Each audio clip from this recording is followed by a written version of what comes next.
Oke, selamat malam semua pendengar transport kolaborasi dengan MTI dan MTI Jakarta. Dari sesi yang sebelumnya kita sudah ngobrol-ngobrol dengan Dokter Caka yang mewakili dari sektor jasa pelayanan kesehatan. Nah, kali ini untuk podcast kali ini kita akan menghadirkan Bang Richard Partogi, pelaku usaha dunia transportasi sebenarnya di wilayah kawasan strategi pariwisata nasional Danau Toba di Sumatera Utara. Wah, ini hebat sekali nih narsum kita yang kedua ini, karena kebetulan sih sebenarnya, karena Danau Toba itu sekarang sedang dilirik oleh pemerintah sebagai salah satu kita sebutnya KSPN, destinasi pariwisata nasional.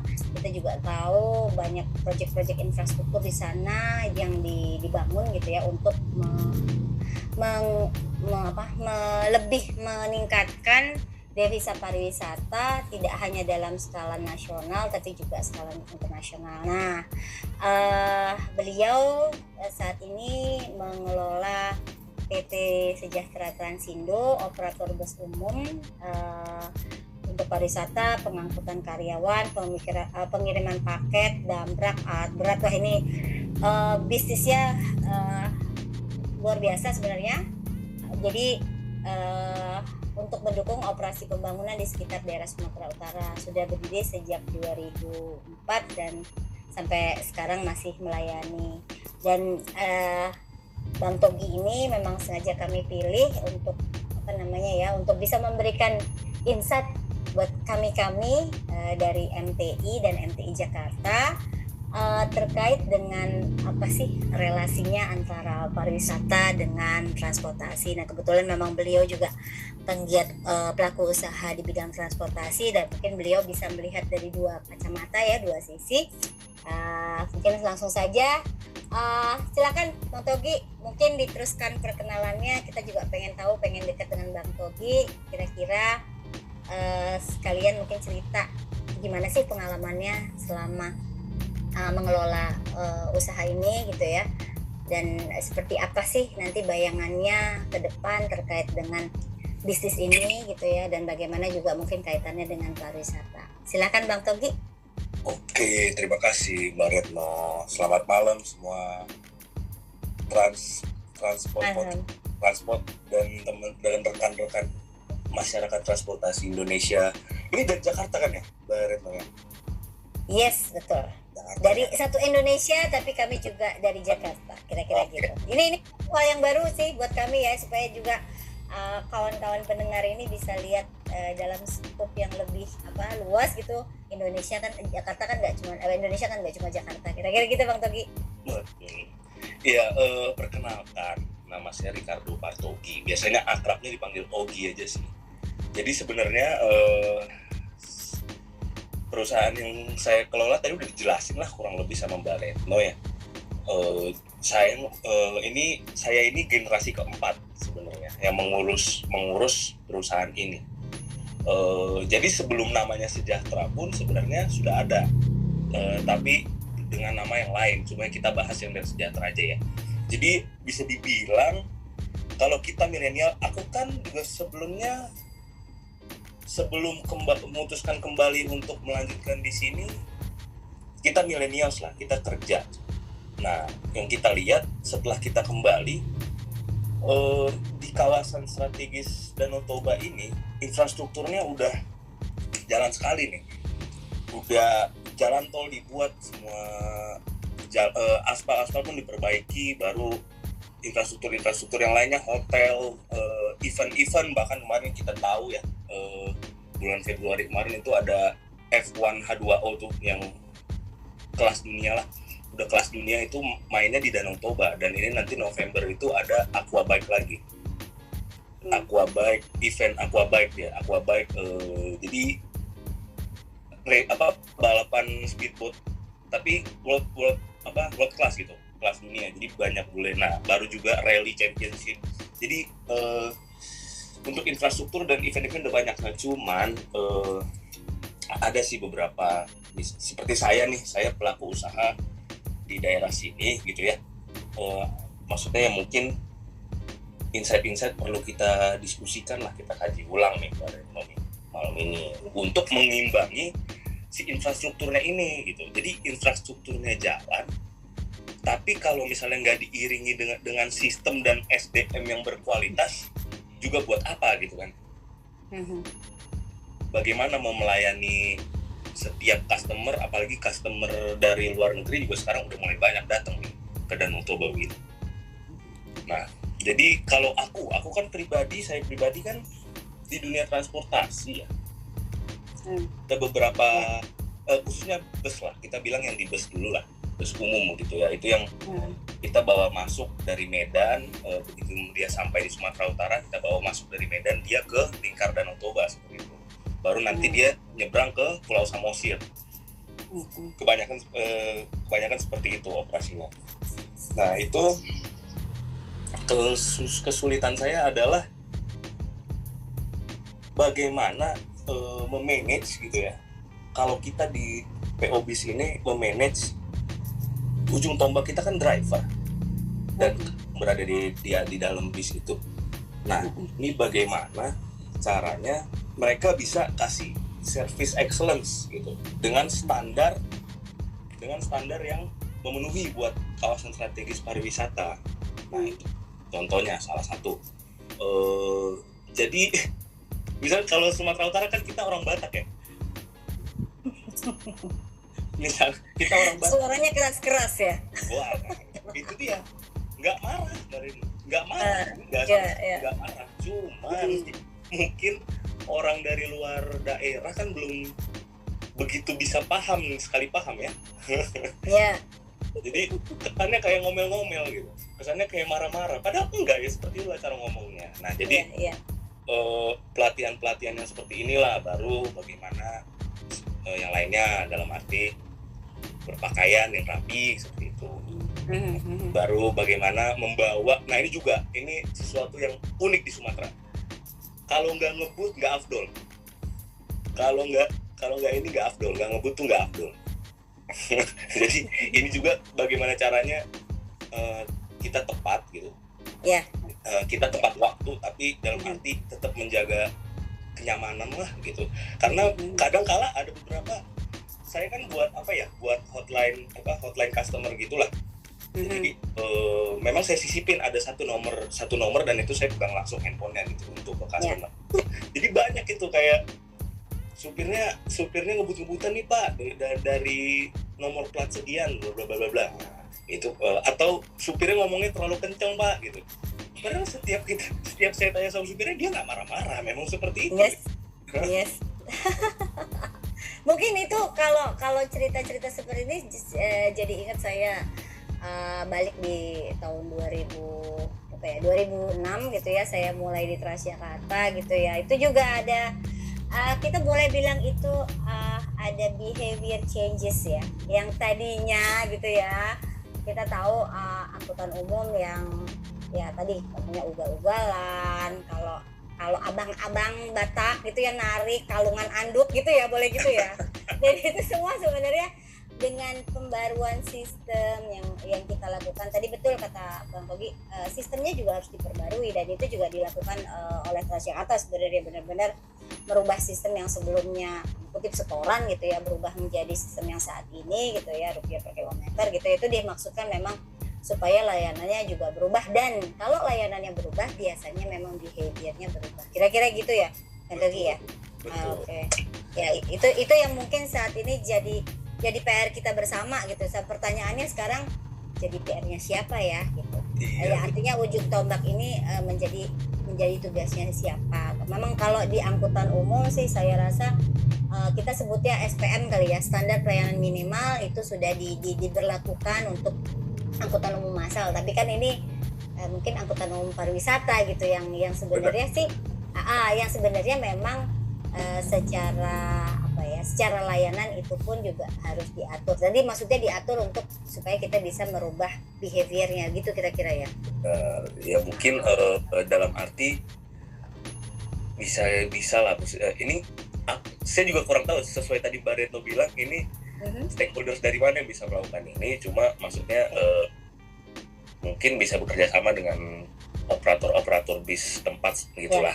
Arti kita bikin edukasi lah, atau mungkin lebih ini lagi kita bikin seperti agency lah, pahamnya agency driver gitu. Jadi yang sudah terlatih gitu, sudah terlatih dan sudah sesuai standar. Jadi nanti PO bus itu tinggal kita tinggal kontrak seperti sama misalnya kita security gitu kan.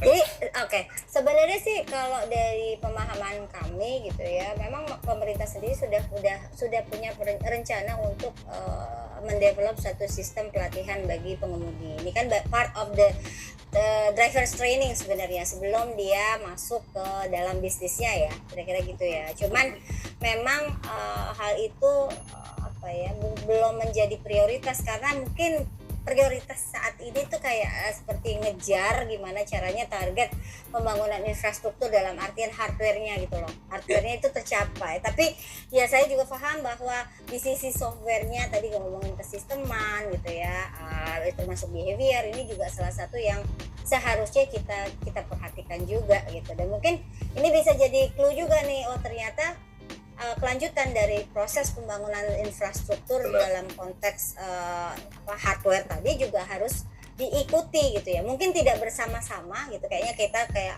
kesannya punya PR ya. PR saya harus bangun daerah saya gitu secara fisik gitu. Begitu fisiknya selesai kan pembangunannya nggak selesai gitu. Gitu jangan lupa ya bahwa ada software-nya juga nih yang harus dibangun gitu ya. Benar ya? Ya termasuk tadi kan pelatihan kepada driver, sampai dengan bagaimana membuat service excellent tadi, menuju ke service excellent.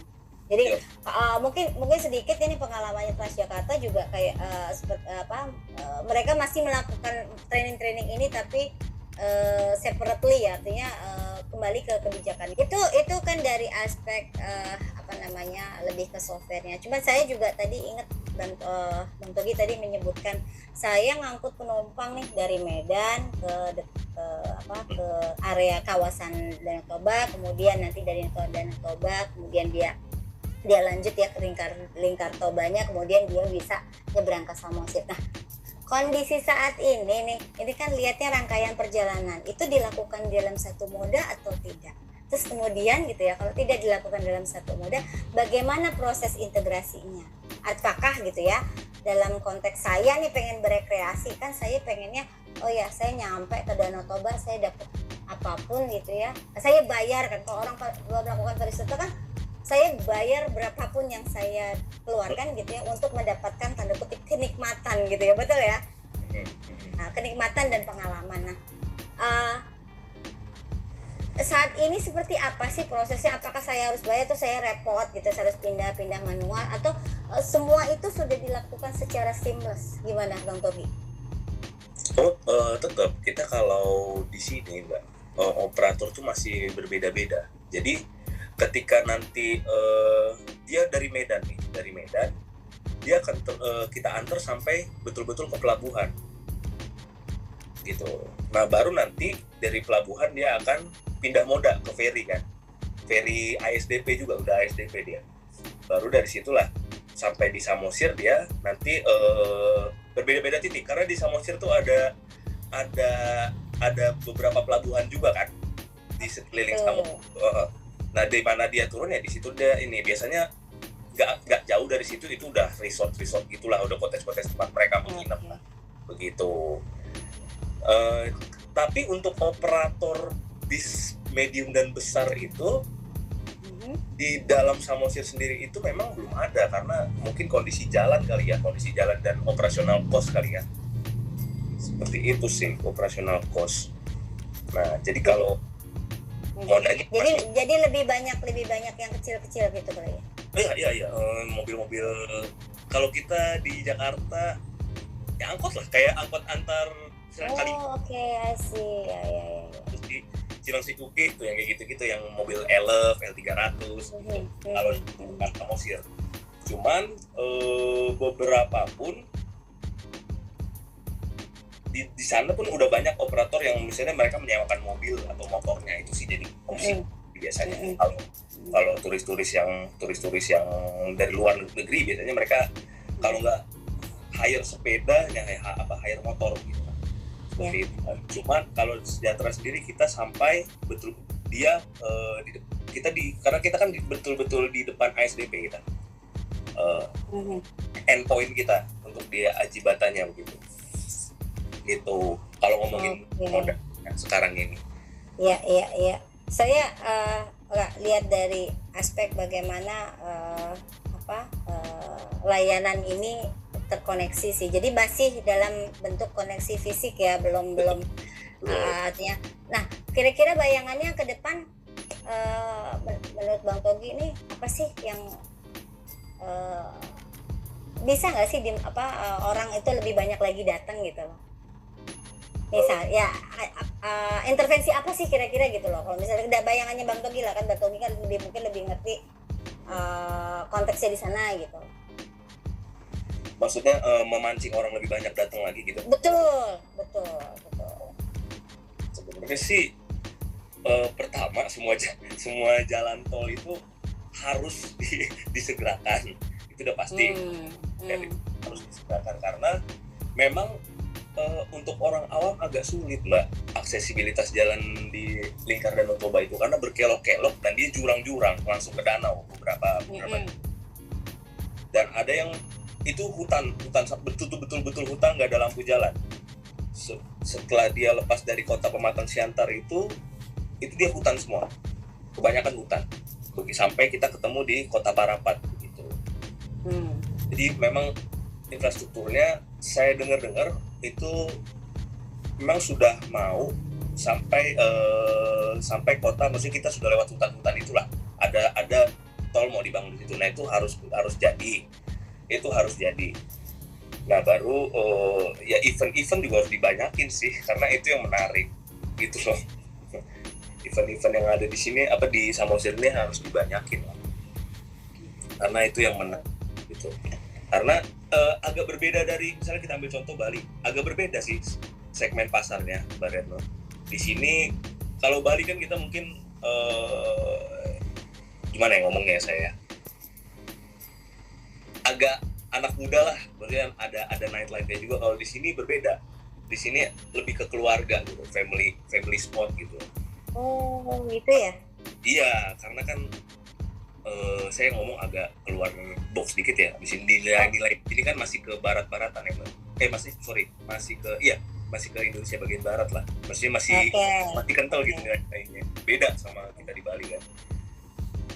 Jadi kalau yang di sini gitu ya, pangsa pasarnya lebih banyak keluarga. Kemudian itu yang pertama. Terus yang kedua, kalau dilihat saat ini ya, sekarang dibandingkan dulu gitu, prosentasenya berapa sih antara yang mancanegara dengan yang domestik?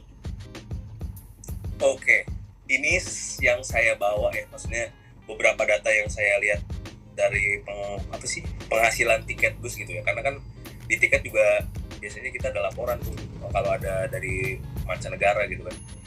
Nah, ya kira-kira mungkin mancanegara sekarang bisa dibilang 40-60 lah gitu, 40-nya mancanegara, 60-nya domestik gitu. Karena tapi itu bisa berubah kalau lagi di high season, misalnya tahun baru gitu, atau mungkin kalau mereka di luar negeri sana summer holiday atau apa itu kan. Gitu. Nah kalau tadi kita bicara ada yang domestik kemudian yang internasional, datangnya dari mana? Hanya datang dari Medan atau datang dari tempat yang lain? Ada dua opsi sebenarnya, Pak. Masuk dari Silangit dari arah Toba sana, dan masuk dari Kuala Namu di Medan, di Deli Serdang. Nah cuman Silangit ini dia tidak ada penerbangan di atas jam 1 atau jam 2 gitu. Oke. Karena kalau saya dengar sih dari teman-teman ya, nggak safety lah, kurang safety lah gitu kan, karena benar-benar di tengah bukit kan dia. dan di jurang-jurang seperti itu Silangit tuh. Nah cuman ada beberapa bandara yang memang mau dikembangkan lagi gitu. Jadi unik ini, iya. Saya dengar nih akan ada 2 lagi. Yang satu itu sih bisa, satu lagi saya lupa namanya apa. Gitu. Oke, itu dari Danau Toba sendiri gitu ya. Itu jaraknya kira-kira berapa? Jauh nggak? Maksudnya kalau kita lihat, saya kita punya Medan, kita punya Silangit, kita yang baru ini gitu ya. Nah itu proximity, kedekatannya dengan Danau Toba sendiri gimana? Oke, kita bilang kalau dari Silangit mungkin masih jauh kalau ada jalan tol dari situ. Jadi kita pakai jalan biasa kalau dari Silangit ya. Itu sekitar 2 jam lah, 2 jam setengah. Nah ini nanti kalau sudah ada tol sampai ke Siantar yang katanya bulan Desember ini selesai nih, itu ya mungkin sama lah gitu loh. Cuman poin plusnya Kuala Namu itu lebih fleksibel secara flight schedule ya. Gitu. Ya karena dia itu sih ya pengganti Bandara Polonia kan ya, kita nggak betul. Itu sih. Jadi cuma kalau Parapat sendiri mungkin ya 60% masih Kuala Namu dia. Kalau Haji Bata itu tempat saya beroperasi ya masih dari Kuala Namu. Jadi masih dari Kuala Namu ya. Jadinya artinya kan kalau lihat, berarti kalau lihat kedudukannya, kalau turis yang international turis berarti datangnya dari Kuala Namu kan ya? Hanya dari Kuala Namu kan ya. Yang lain sifatnya lebih Nah, kemarin tuh sempat pandemi kalau bukan salah ya, kalau nggak salah ya. Nah, itu operasional ininya sendiri gimana? Terganggu nggak? Ya kalau ngomong pandemi saya rasa semua bisnis ya. Betul. Dalam artian gini, saya ngebayangin apakah gitu ya setelah sekarang itu sudah di cover atau belum gitu. Udah, kalau ngomong di cover udah cover lah. Udah jauh lah. Kita udah bisa bilang. Waktu pandemi itu kita hampir turun sekitar 50% lah ada. Nah sekarang sudah kembali seperti semula. Cuma memang ya bagaimana pinter-pinteran kita dalam arti melayani, tapi tetap operasional costnya ya kita efisiensi gitu. Maksudnya kan saya ini ada beberapa modal seperti big bus, medium bus, baru elf gitu. Nah ini kita tinggal lihat aja kan. Kita forecast loh, musimnya lagi agak low season ya, udah berarti yang banyak keluar itu yang elf gitu untuk mengini kan. Pinter-pinteran aja sih sebenarnya. Jadi kalau ngomongin secara bisnis itu sebenarnya belum boleh nggak saya mungkin agak sedikit menyimpulkan nih, tapi belum pengusaha di sana belum berani keluar dengan kapasitas yang lebih besar gitu loh ya, karena cost-nya juga masih yang ditanggung per penumpang juga masih lebih besar ya. Benar. Jadi kalau itu kemarin itu kesimpulannya sangat epic sekali. Sangat betul. Iya. Nah,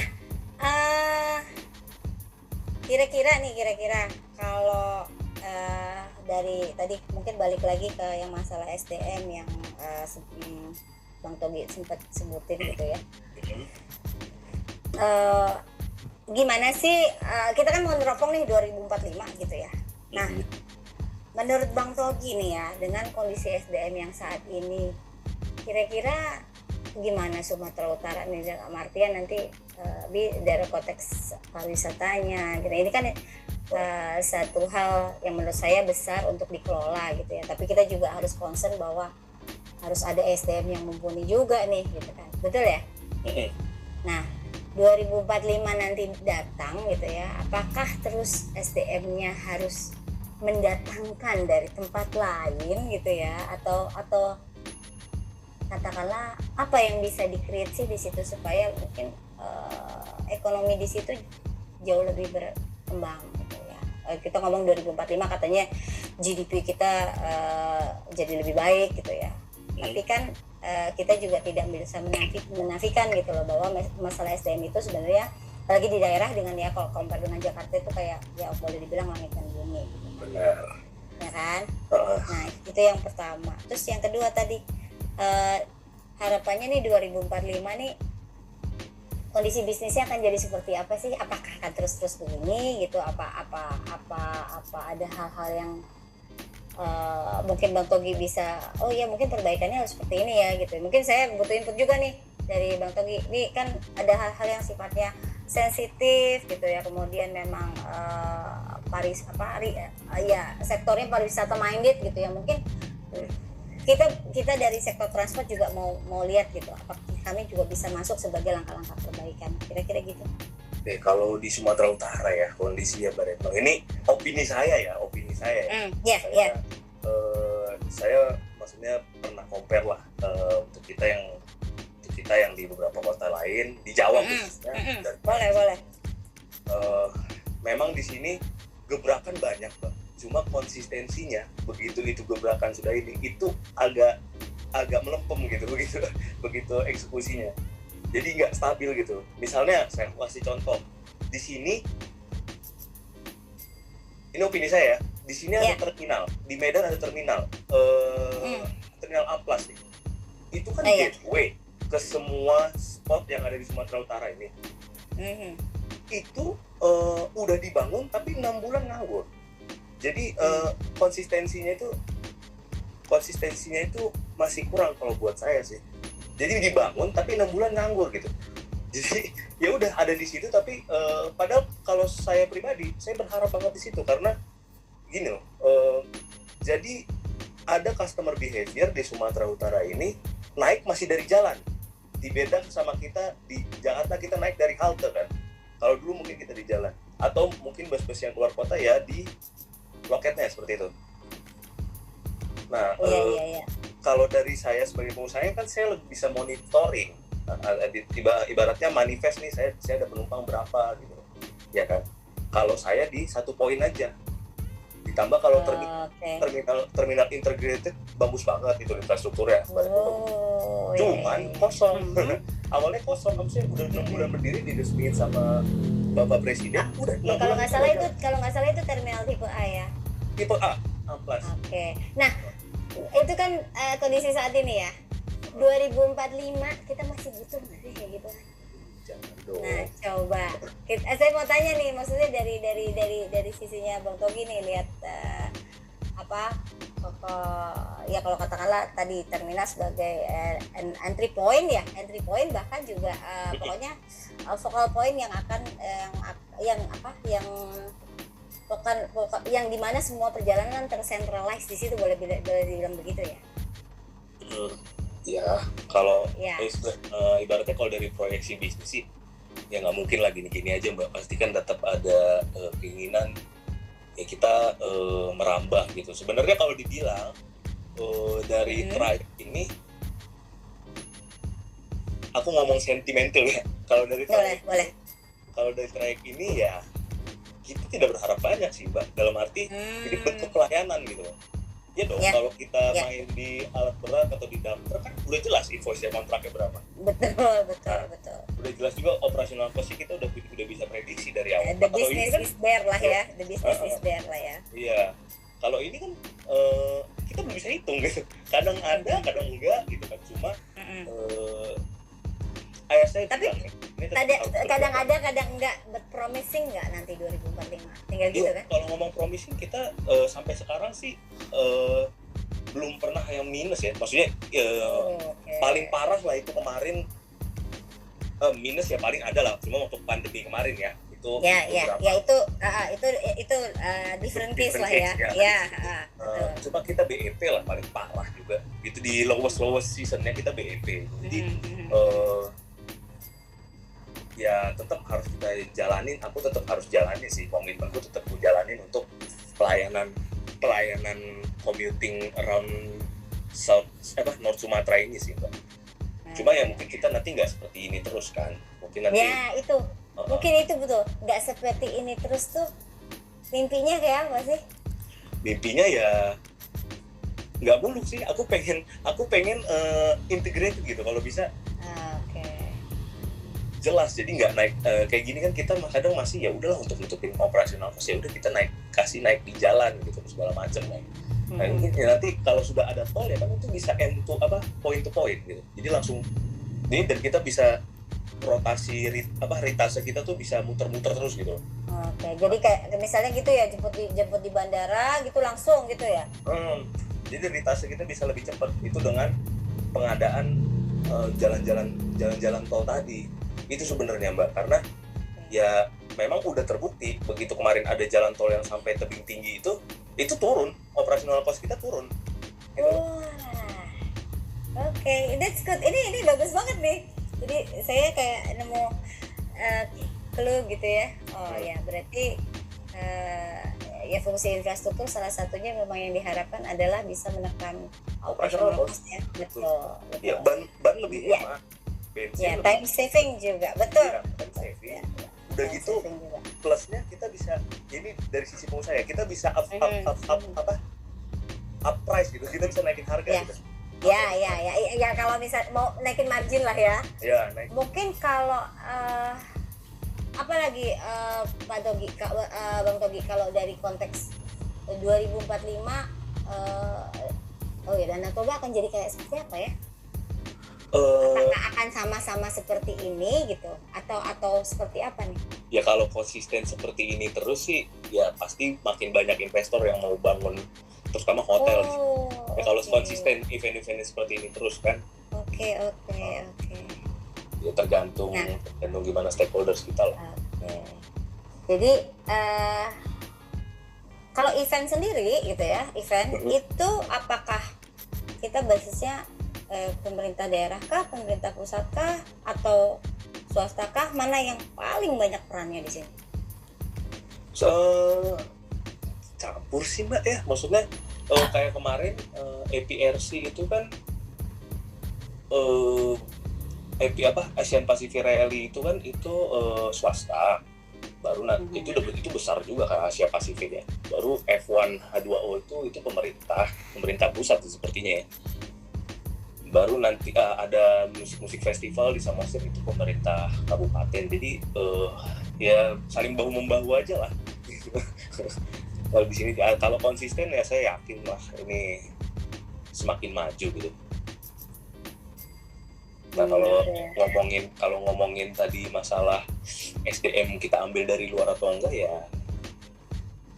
sebenarnya itu udah otomatis sih Mbak, seperti yang di home base saya yang di Parapat itu. Memang sekarang sudah lebih banyak imigran tanpa kita sadar. Oke.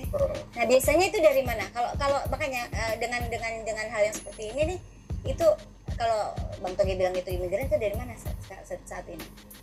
Ya enggak dari memang banyak yang belum jauh juga sih, ada yang dari Pekanbaru lah, orang Pekanbaru dibangun mungkin mereka berpindah ke situ, bekas kerja di sawit kan, terus sekarang mungkin di situ mencari jualan atau apa.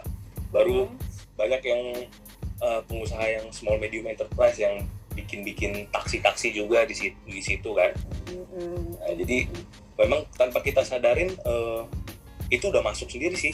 Sekarang bagaimana caranya yang dari luar ini ketika mereka sudah maju ya menggait juga dong yang orang lokalnya gitu loh. Ayo kita aja bisa, masa kalian enggak kan gitu. Iya. Oke. Nah, sekarang kalau misalnya SDM itu datangnya dari imigran, SDM yang harusnya ada di situ gimana sekarang? Kalau aku ngomong di tempatku sendiri ya. Oke. Iya. Aku bagi-bagi, aku diversifikasi sih. Jadi 30% orang situ, 30% orang luar, dan ya sisanya ya campur lagi seperti itu. Saya campur lagi tergantung kebutuhannya. Karena kan misalnya kita ada rombongan ini maaf ya agak sedikit ini ada rombongan gereja atau apa seperti itu kan. Ya, kita kan lebih better kita pakai driver yang seiman lah, seagama lah seperti itu. Retreat itu ya ada ya? Iya, atau mungkin kita juga waktu itu rombongan haji gitu kan, rombongan haji dan Jakarta tuh kita yang nganter. Nah, itu kan ya kita pilihlah driver kita yang bisa dekat sama customer gitu loh. Ya, karena itu bagian dari layanan lah ya, dari pelayanan. Jadi ya. Nah, Kalau harapannya dalam gitu. kalau dalam konteks lapangan pekerjaan sendiri nih, kita ngomongnya lapangan pekerjaan karena kan pasti nanti ada impact juga ya ke 2045 gitu. Dari lapangan pekerjaan sendiri nanti kalau misalnya pariwisata ini ya pasti harapannya semakin berkembang gitu kan ya. Nah, uh, apakah kemudian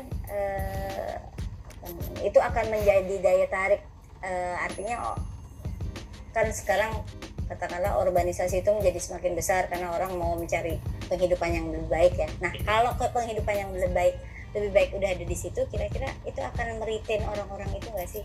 Meretain SDM-nya nggak sih? Iya, meretain pasti Mbak. Cuma kan gini, tergantung juga. Kita juga di beberapa sisi kita nggak bisa memaksa orang buat mau kerja juga kan, apalagi kita punya standar operasional kan, gitu. Untuk kita punya standar operasional, kita mau jadi kawasan strategis nih. Ya, memang tugas kita mengedukasi yang di situ, tapi nggak selamanya memang ya capable juga gitu loh yang di situ. Nggak semuanya bisa capable juga kan gitu.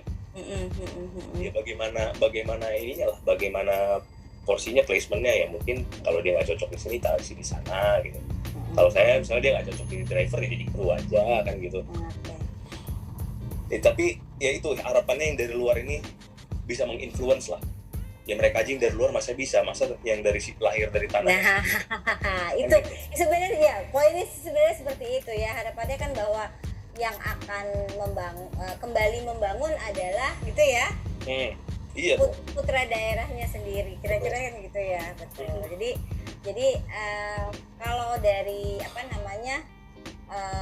ngomongin ngebangun, melakukan inovasi dan lain-lain gitu.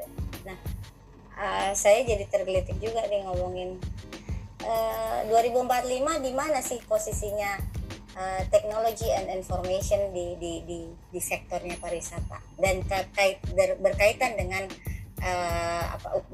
bisnis yang Tontogi lakukan. Oke, kalau kita ngomong ya teknologi dan informasi, pemesanan tiket gitu kan. Yang simpel dulu lah, pemesanan tiket atau melihat schedule bus gitu kan. Itu ya mungkin ada beberapa startup, aku sebut merek nggak apa-apa nggak sih? Oh, sudah ada ya? Ada beberapa startup lah ya, yang maksudnya mereka seperti apa sih ngomongnya? Ya inilah buat kita booking tiket bus gitu lah ya. Oke. Cuman seperti kalau di Sumatera Utara sendirinya dari teman-teman juga kan itu balik lagi Mbak Retno. Jadi kita udah pesen, tapi ternyata bisnya nggak berangkat jam segitu. Itu saya juga kurang tahu kenapa. Saya juga bingung gitu. Karena kalau saya pribadi, saya di medsos sendiri gitu loh, dan saya memang belum berani gitu untuk integrated sama startup tersebut. Gitu. Nah, baru harga pun kadang meleset gitu loh. Jadi saya juga kurang tahu tuh kenapa. Karena saya belum berani. Malah saya berpikir apa kalau nanti ada margin lebih ya bikin sendiri aja kan, aplikasi sendiri. Ya. Jadi Tapi nanti harapannya kalau untuk pemanfaatan aplikasi IT gitu ke depannya gitu.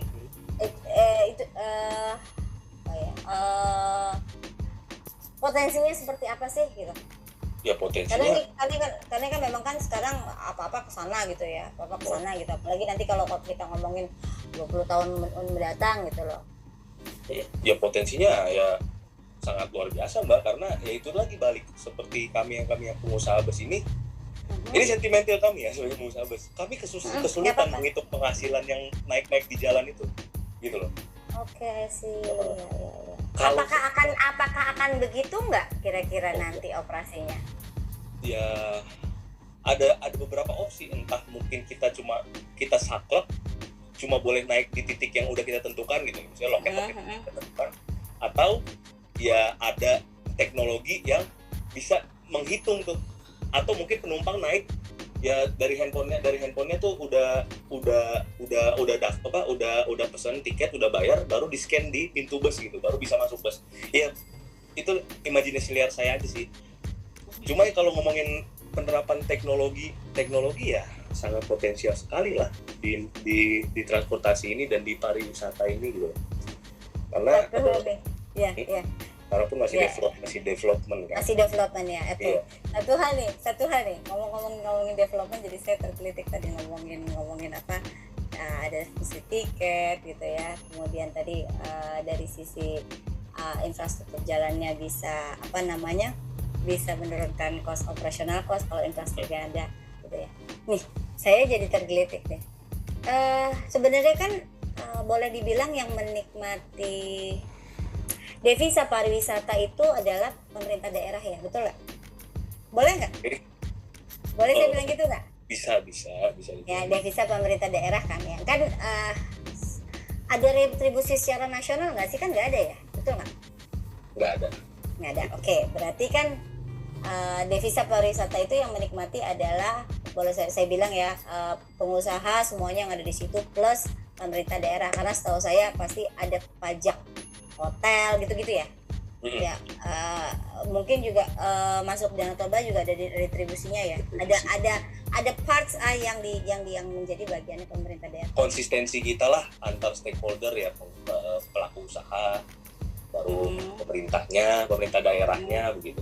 Konsistensi kita ketika sudah dibangun sama pemerintah pusat nih, ya udah kita eksekusinya konsisten dong. Yes. Dan itu aja.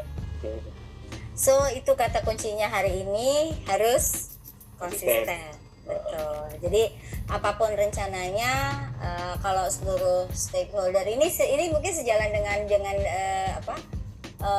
kami menyusun tema dari acara ini, bahwa memang harapannya bahwa ini semua rencana bisa sinergis, konsisten ya untuk menyongsong ke Indonesia Emas 2045.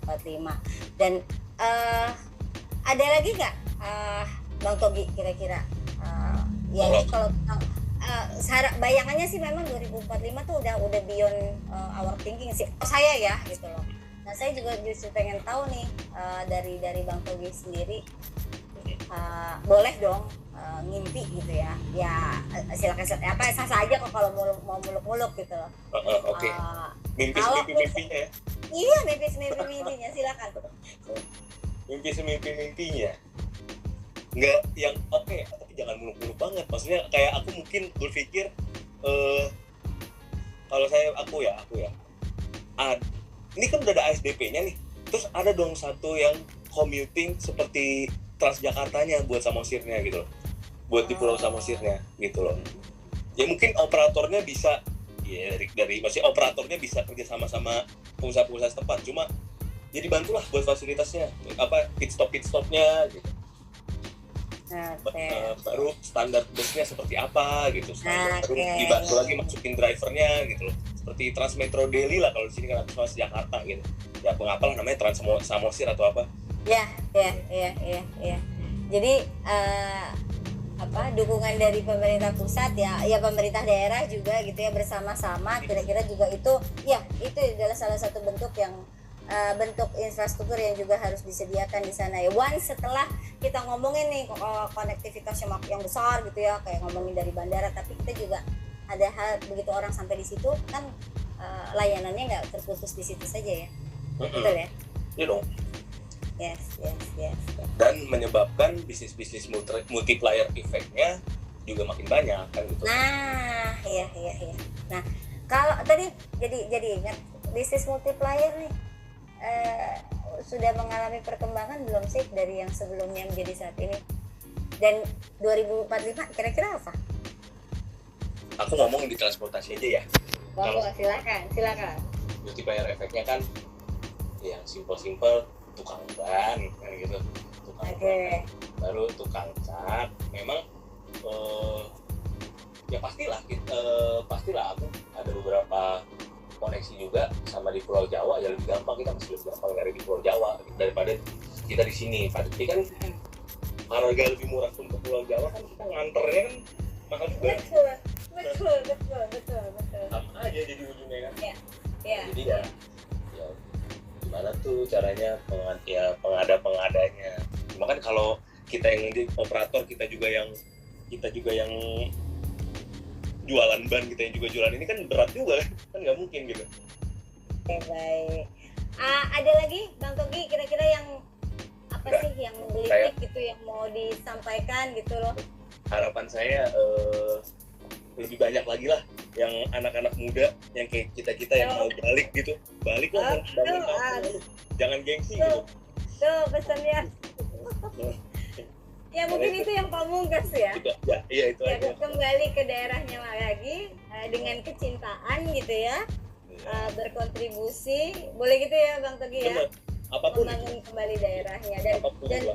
ya dan don't worry, selalu orang bilang when there was a will there is a way, kan sebenarnya itu ya.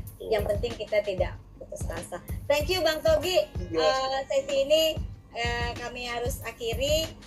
Mungkin nanti kita akan coba gali-gali lagi ide-ide apa saja dari sektor pariwisata. Kita bisa ngobrol lagi di kesempatan lainnya. Terima kasih para pendengar Transport, kolaborasi dengan MTI dan MTI Jakarta. Selamat beristirahat.